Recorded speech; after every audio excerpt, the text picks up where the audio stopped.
Halo sobat, kembali lagi ketemu dengan saya di video ini dan channel ini.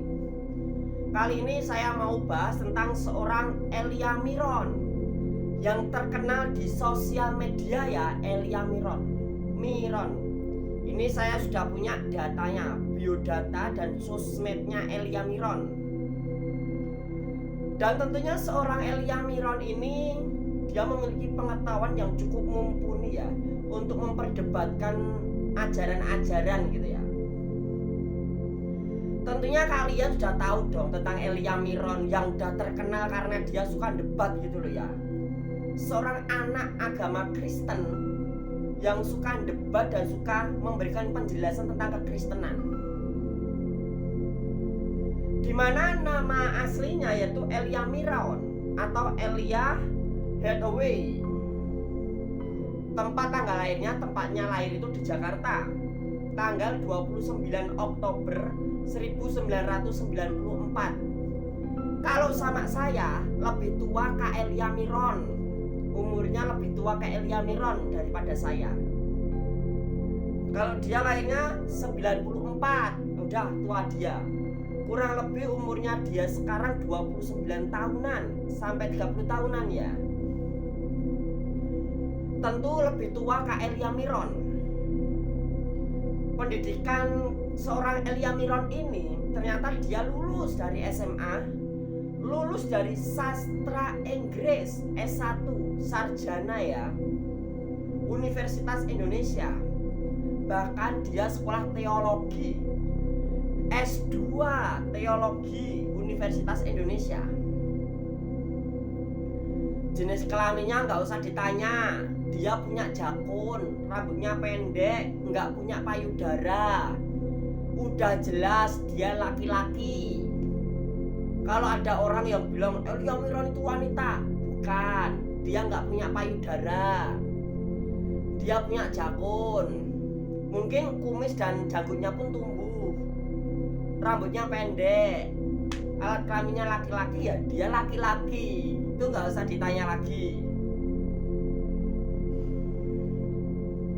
Karena banyak orang Indonesia tuh mempertanyakan hal yang nggak perlu ditanyakan gitu. Terkadang orang Indonesia tuh mempertanyakan hal yang seharusnya tidak perlu ditanyakan.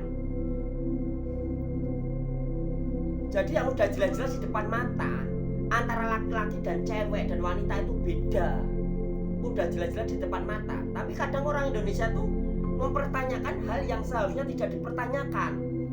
Udah jelas punya jakun, udah jelas gak punya payudara, udah jelas rambutnya pendek, suaranya laki-laki, udah jelas alat kelaminnya laki-laki, masih ada dipertanyakan. Itu bodohnya orang Indonesia yang mempertanyakan hal yang tidak perlu ditanyakan.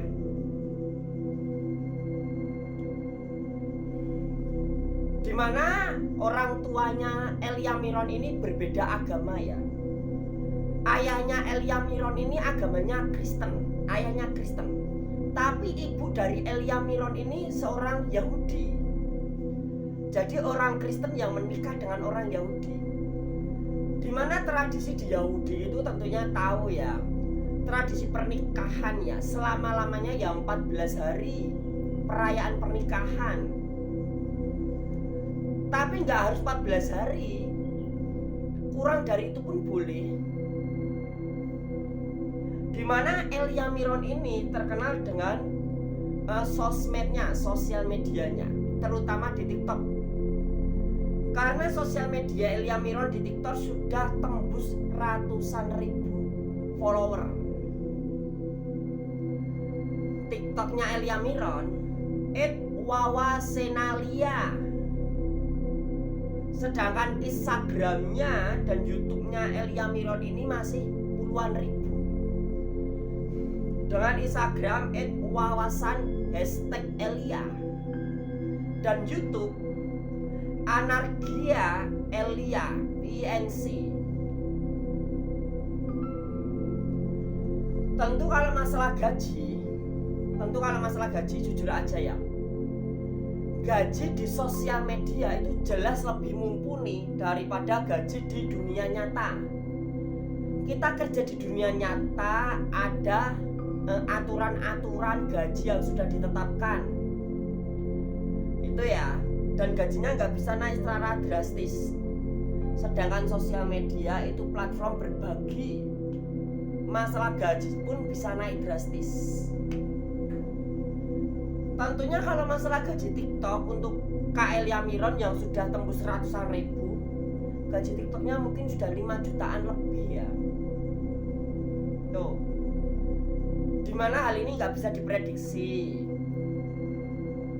Dan masalah YouTube dan Instagram mungkin juga sudah punya penghasilan.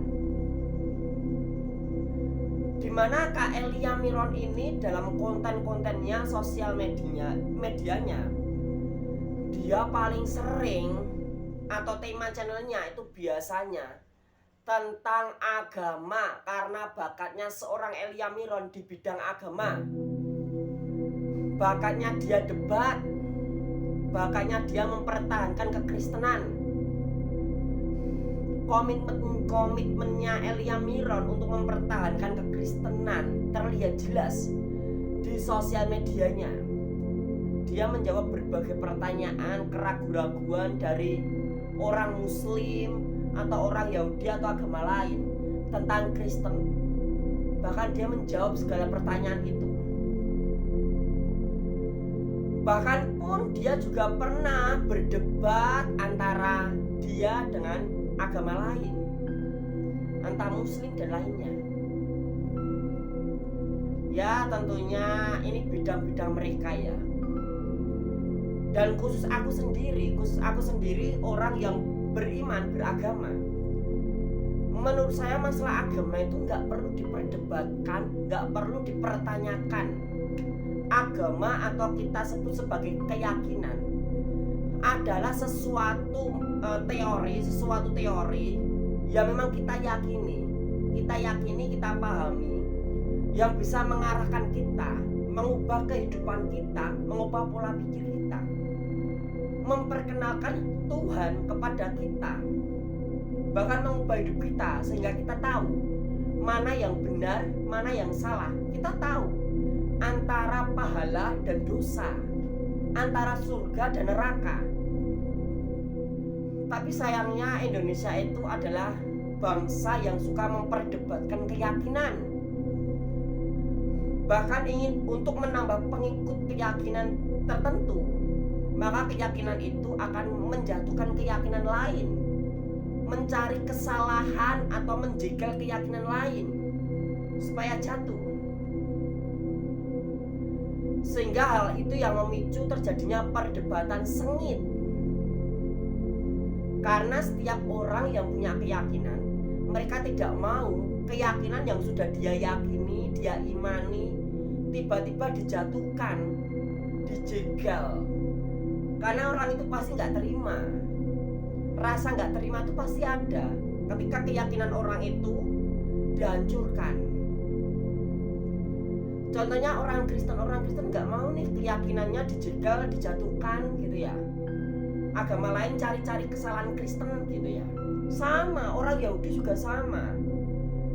Bahkan orang Muslim juga sama. Orang Muslim nggak mau nih keyakinannya dihancurkan, dijegal atau dijatuhkan oleh keyakinan lain, agama lain. Bahkan nggak mau kalau agama lain mencari-cari kesalahan dari agamanya. Hampir semua keyakinan, semua agama itu sama. Mereka berusaha mempertahankan agama mereka, mempertahankan keyakinan mereka yang sudah mereka yakini. Dan perdebatan menurut saya tuh nggak perlu kita memperdebatkan keyakinan, nggak perlu kita memperdebatkan agama. Karena masalah agama itu masalah hak pribadi, keyakinan pribadi seseorang terhadap kemantapan hatinya ingin mengikut agama apa, keyakinan apa. Itu kilasan video kali ini. Jangan lupa klik like dan subscribe video ini.